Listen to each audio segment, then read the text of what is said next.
case briefs, and so much more. LSData's got what you're looking for.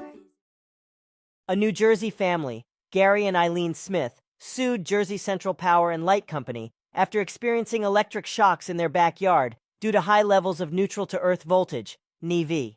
The affected area included the family's cement patio, swing set, sandbox, hot tub, and above-ground pool. An electrician traced the problem to the electrical distribution system of the power company, which was then ordered to implement a system-wide solution by the Board of Public Utilities. The court found the power company liable for nuisance and awarded the Smiths damages for property damage and interference with their use of the property. Both the family's appeal for inverse condemnation and certain taxed costs, as well as the power company's cross-appeal, were denied. The decision was ultimately affirmed and all arguments were rejected.